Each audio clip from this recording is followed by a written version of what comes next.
BJP retains Tripura, wins Nagaland with NDTV alliance and to back Chief Minister Sangma's party in Meghalaya after Sangma's call to Amit Shah. After BJP's big wins in the Northeast, the Prime Minister addresses party workers amid celebrations in Northeast, says Northeast is now close to our hearts and the heartland. That's Delhi hits out at the Congress for its alleged hate for quote-unquote small states. In a big order from the Supreme Court, the top court rules a panel comprising the Prime Minister, Leader of Opposition and the Chief Justice of India will choose the election commissioners aimed at maintaining purity of elections. US's Blinken and Russia's Lavrov meet at the G20 in Delhi for the first time since the war began. And India's Jaishankar and China's King Yang discuss border issue, quote-unquote, on the sidelines of G20. And Mamata Banerjee's 2024 poll bugle. Mamata Banerjee, Chief Minister of Bengal, says TMC will not form alliance with any party, will go alone, hits out at an unholy alliance of the others. The Supreme Court sets up an expert committee to examine issues arising out of US short seller Hindenburg's report on the Adani Group.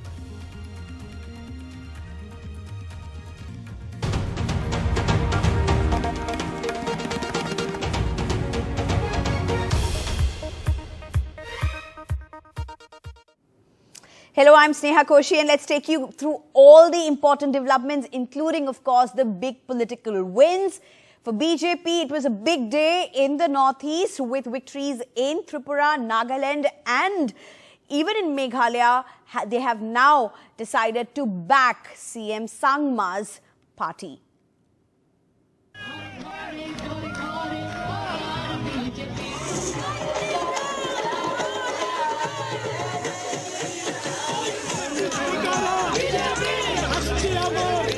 A second straight win for the BJP in Tripura. Led by this man, Chief Minister Manik Saha, a dentist and first-time MLA, who had just 10 months as the Chief Minister of the northeastern state, replacing the controversial Biplab Dev. After Uttarakhand and Gujarat, Tripura is the third state where the BJP did a sudden Chief Minister replacement, and it's paid off in all three. Along with extensive campaigning by the Prime Minister and Home Minister Amit Shah.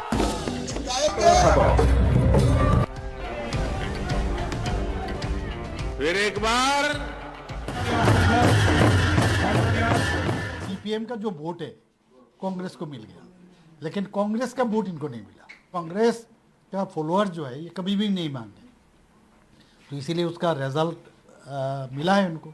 वो जिस तरह सोच रहे थे तो उस हिसाब से तो मिला नहीं। But the bigger story perhaps from Tripura was the 10+ seats performance by a new party, Tripura Motha, headed by this man, ex-royal Pradyot Dev Burma, who left the Congress party in 2019 over a demand for greater autonomy for tribals and a say in the party. Today, he trounced his old party. Tripura Motha had contested 42 of the 60 seats, including 20 assembly segments reserved for candidates from scheduled tribes. In the run-up to the polls, Tripura Motha's rallies had drawn huge crowds and it was being seen as a possible X-factor in this election. The BJP had initially reached out to Tripura Motha, but the talks between the two sides fell through when the tribal party stuck to its statehood demand and the BJP did not agree.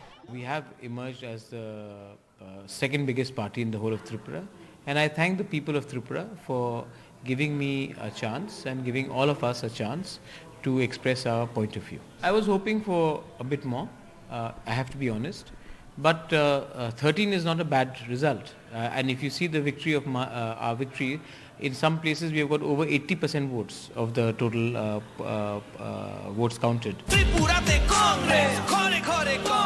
For the Left Congress alliance, a first for both parties in Tripura, it was a dismal performance, with victories on just 14 seats. The results that have come in, it just shows that the left and Congress, vote sharing and transfer of vote really did not take place. In the tribal dominated areas, Tripura Motha party, the young party, the new party, which is only 2 years old, has done quite well. But it could not sweep those areas. But for the BJP, this has been a great respite, and it seems this celebration is an outcome of that BJP has started the journey towards 2024 with a victory. With Ratnadeep Chaudhary and Nukul Rabha in Agartala, Bureau Report, NDTV. And Meghalaya saw a multi-corner battle with new entrants TMC and regional parties like UDP putting up a good fight. But Chief Minister Conrad Sangma is the clear winner, with his party winning 25 seats in the 60-member assembly, though short of a clear majority. But now would be backed by its old ally, BJP. Deal done. After a bitter election campaign, Realpolitik won the day in Meghalaya today, with Chief Minister Conrad Sangma, head of the single largest party, the National People's Party, calling former ally and Union Home Minister Amit Shah for support to form government. The deal announced in a tweet by the BJP's Northeast strategist and Assam Chief Minister Himanta Biswa Sharma, who had a midnight meet with Mr. Sangma on Tuesday to lay the political ground. The last 5 years of our governance has given a lot of stability to the state, which was not normally there in the past. But on a large scale, we saw that there was overall peace, especially in terms of insurgency-related issues. Meghalaya voters once again not giving one party a clear majority, but Chief Minister Conrad Sangma is the clear winner, with his party NPP winning 25 seats. The BJP, which contested in all seats, managed to increase its tally by just 1 seat. People of Meghalaya should follow the footstep of the wise electorates of the Nagaland, Mizoram, where there is 98% Christian, but they have accepted Narendra Modi, they have accepted the BJP. The TMC campaign, led by Mamata Banerjee's nephew and party's National General Secretary Abhishek Banerjee, which had eyed double figures in the state, also did not do as well as expected. I personally feel that when the allocation of tickets was done, it was done fairly. And, well, you can't help it if he's my brother or my sister or my sibling, but the question is the allocation of seats was done fairly. Top TMC leader and former Congress CM Mukul Sangma lost in one of the seats he contested and won narrowly in the other. His wife and brother lost the elections. Regional parties like the UDP have also bettered their performance, but the BJP had first mover advantage and is now in power in part of a ruling alliance in all 3 northeast states, whose verdict came today. Crackers are going off all around Shillong, and for the National People's Party, the victory is not just in its home state of Meghalaya but also in Nagaland, where it has won 5 seats. And while Conrad Sangma is confident of becoming the next chief minister, he's already reached out to allies with whom he parted ways right before the elections, including the BJP and Union Home Minister Amit Shah. With camera person G.D. Shankar, in Shillong, Saurabh Gupta, NDTV.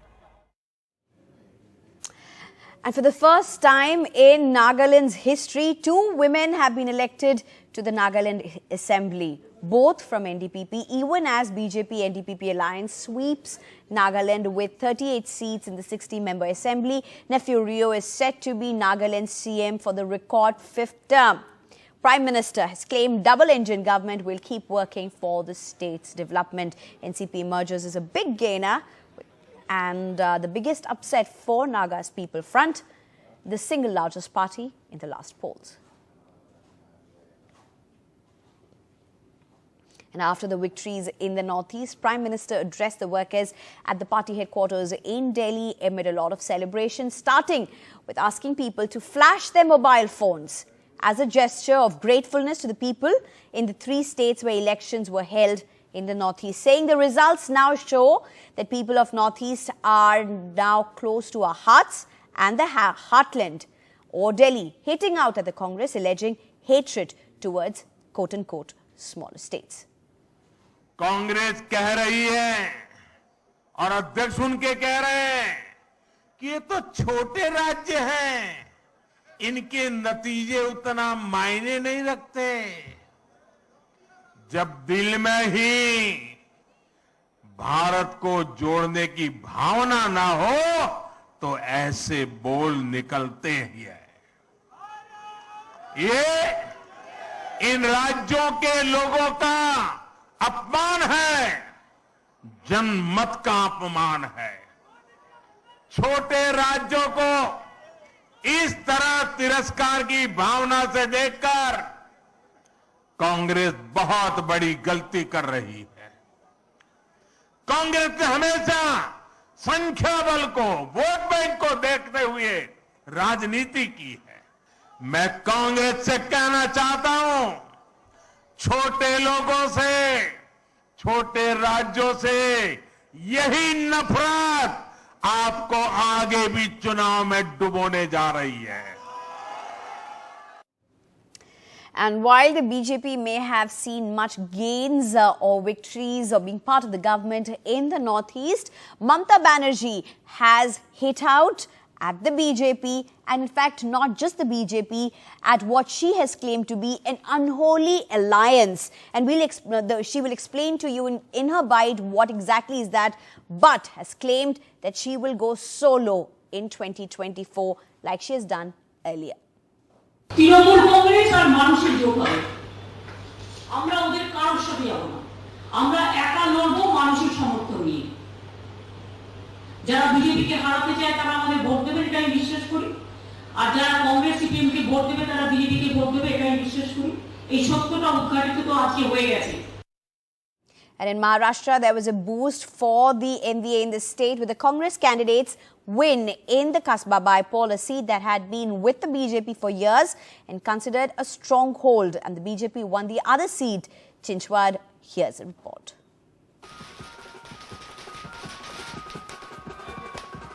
Mahavikas Aghadi Alliance celebrating its victory in Kasba Pet that was a BJP bastion for 3 decades. Congress's Ravindra Dhangekar defeated BJP's Hemant Rasne by nearly 11,000 votes in the bypoll. इस तरह से सत्ता का दुरुपयोग किया है ये तो सब लोग जानते हैं। बीजेपी को अब वापसी का टिकट देने का काम महाराष्ट्र की जनता ने कर लिया। जो कस्बा अपनी वपूदित समझने वाली जो बीजेपी थी कि कुछ भी कर लिए तो बीजेपी हमारी वहां आएंगे, तो बीजेपी को गढ़ रहने वाली अगर कस्बा उनके हाथ से जा रही है तो अब उसके रिजल्ट महाराष्ट्र में क्या आने वाले वो स्पष्ट होते जा रहा है। महाविकास आघाडी म्हणून हे एक मोठं यश मिळालेलं आहे। सगळ्यांनी पाहिलेलं आहे की या देशामध्ये महागाई जी वाढत चाललेली आहे, आपल्या राज्यामध्ये महिलांवर अत्याचार वाढत चाललेले आहेत, शेतकरी त्रस्त आहेत। त्याच पुणे जिल्ह्यात जिथे आम्ही वेदांता फॉक्सकॉन सारखी मोठी इंडस्ट्री आणू इच्छितो ती तिथून निघून गेली, अनेक उद्योग आपल्या राज्यातून गेलेले आहेत, बेरोजगारी वाढत चाललेली आहे।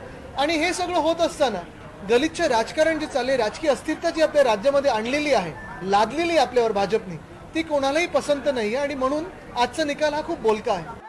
Chinchwad Assembly seat was a face saver for the BJP with Ashwini Jagtap, wife of deceased MLA Lakshman Jagtap, winning against NCP's Nana Kate. One reason for NCP's defeat is said to be rebel candidate of Shiv Sena Uddhav Balasaheb Thackeray, Rahul Kalate, who rebelled when he was denied the ticket and contested as an independent. In politics, if and but, there is no scope in politics. What is the current result? The results are we won one seat, and this is the fact. Yeah, we do accept that there has to be some more margin, but we talk about within the party. And every constituency has its own, equations, caste equations, political equations. The candidate has its own equations also. The party has its own equations. I think Pimpri Chinchwad had its own equations, political equations.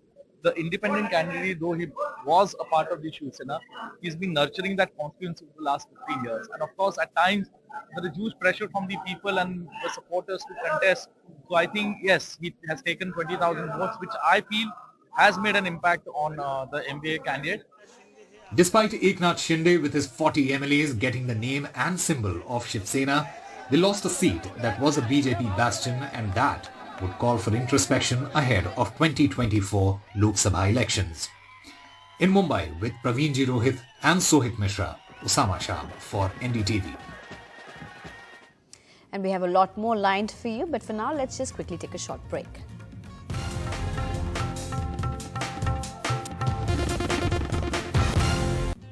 Welcome back. In a historic order by the Supreme Court, the top court said election commissioners will be appointed by a panel including the Prime Minister, the Leader of Opposition and the Chief Justice of India in a landmark verdict aimed at quote-unquote maintaining the purity of elections. The Chief Election Commissioners and 2 election commissioners who oversee polls across the country will be appointed on the advice of a committee that will give the opposition and the judiciary a say.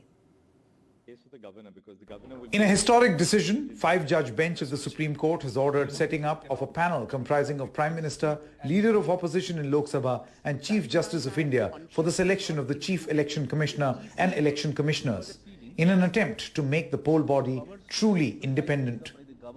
Underlining the importance of maintaining the neutrality and independence of the office of the Election Commission to hold free and fair polls, Justice Ajay Rastogi, while concurring with the majority opinion of Justice Joseph, said in his judgment, in order to allow independence in the functioning of the Election Commission as a constitutional body, the Office of Chief Election Commissioner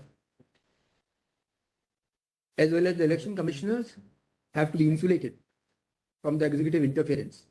There are 2 procedural safeguards available regarding the removal of the CEC. First, shall not be removed from his office except in like manner and on the like grounds as a judge of the Supreme Court. And second, the conditions of service of the Chief Election Commissioner shall not be varied to his disadvantage after his appointment. Constitution bench of the Supreme Court further observed, the power of the ballot is supreme, capable of unseating the most powerful parties. An election commission that does not guarantee rule of law is against democracy. Election Commission cannot claim to be independent and then act in an unfair manner. A person in state of obligation to the state cannot have an independent frame of mind.